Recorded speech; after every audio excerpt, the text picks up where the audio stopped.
All right, so a big story came out yesterday out of the National Post from Leslyn Lewis saying there is a socialist coup unfolding in Canada and the taxpayers are funding it. And this is a very big story. Now, again, I'm not going to read it because I don't want to make it too long, but you can go check it out if you want. But nonetheless, I mean, Canada's headed down a socialist path. I don't think anybody denies this. The left will deny it, but not because it isn't headed down a socialist path, because they think that because they don't call it socialism, that therefore it means that it isn't socialism, right? This is what you hear from like the Bernie Sanders supporters and all these kind of people, and that it doesn't matter what you call yourself, right? Like it doesn't matter what you call yourself. If I proposed um, communism, but I called myself the far right party, like would that make me far right? Well, no, it doesn't matter. Like I say, it doesn't matter what you call yourself. And again, why we even need to discuss this is absolutely beyond me. So now that I have that out of the way, again, they go on to point out basically a lot of the ways Canada's headed down a socialist path. I mean, we have a government that's basically running as a de facto dictatorship, not in that they are literally a dictatorship, in that they know the NDP will support them because the NDP has backed themselves into a corner because, wouldn't you know, the left isn't very good with handling money, and because the NDP is, if there was an election call, that they wouldn't even be able to run a campaign, and they would basically, probably lose almost all their seats. They don't want an election. So the NDP are going to blindly support Justin Trudeau along the way.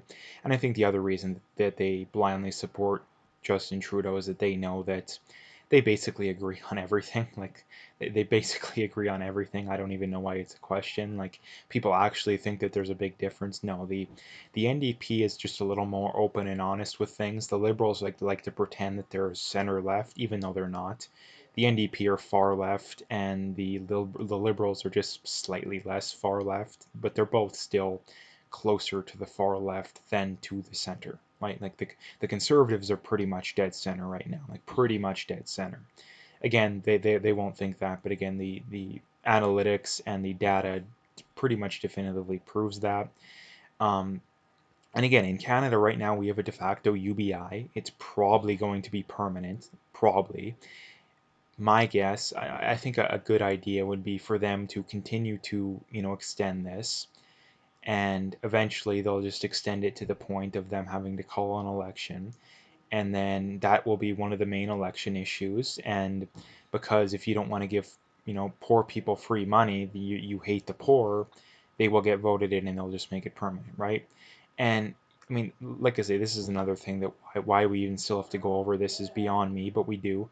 Um, Giving people free money isn't caring for them, right? Like giving people free money isn't caring for them. If anything, it's hating them, right? Because giving poor people free money is somewhat comparable to giving a drug addict drugs, right? Because poor people tend to be poor because of bad habits. I mean, if you look at people in the top, I think it's the top 10% or the top 20%, and then the same for the bottom.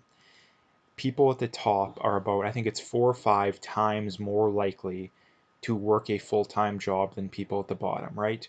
There is definitely some people that are poor through no fault of their own. They've genuinely fallen on hard times. They genuinely, they've been abused, whatever. There is definitely some of those people. I won't deny that. I don't know if hardly anyone will deny that. The difference being is that the majority of them are just people who are, I mean, lazy isn't the perfect word, but it is a decent word, right? And that, like I say, they don't work, right? They don't work. And for the simple reason that most of these people can get more money on welfare and all the benefits than they can working.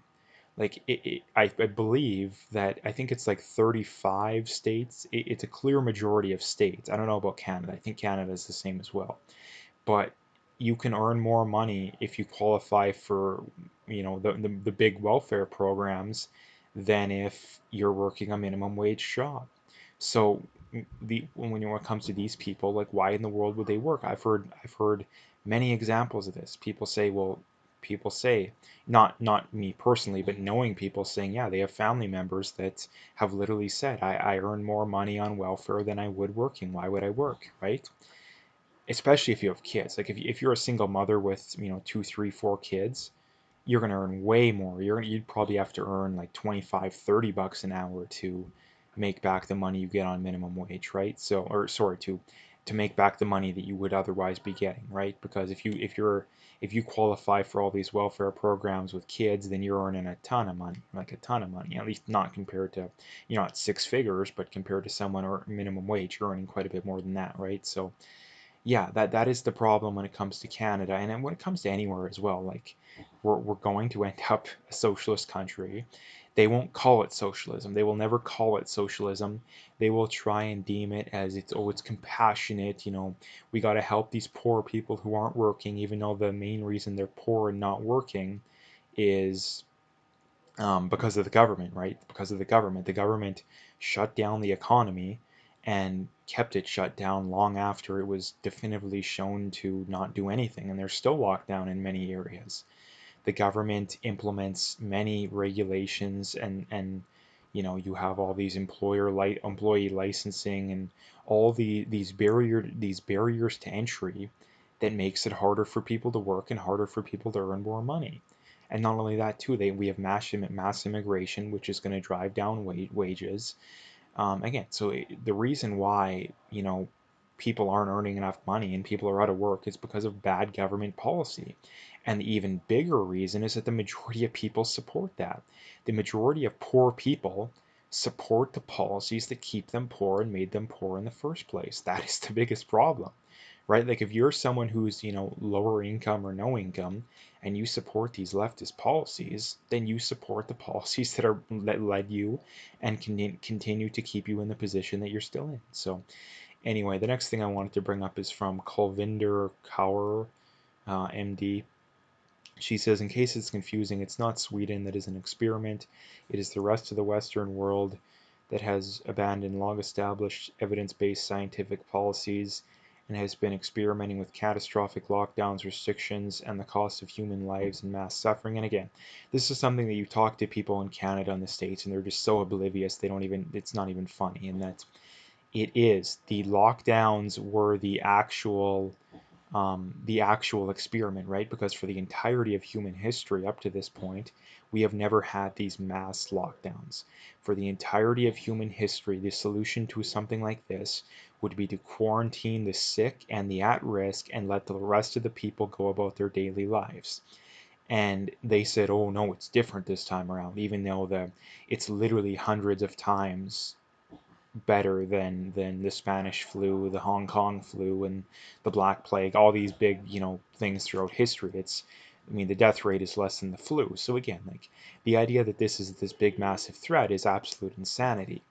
So yeah, and not to mention too, Sweden has definitively been proven right. Like day by like their cases haven't gone up, their death rate continues to tick down, even though in Canada we have a government saying, oh, we can't go for Thanksgiving with the cases are higher than ever. I mean, just in Ontario and Quebec, but still nonetheless, I mean those are the biggest provinces. So yeah, like the solution to this is very clear. Again, the problem is that the government's never going to do it because especially the governments in Canada, and Doug Ford included too. Like I've made this very clear. I'm not going to single out left-wing governments here because the Doug Ford government's done, I think, about as bad of a job as anyone when it comes to this.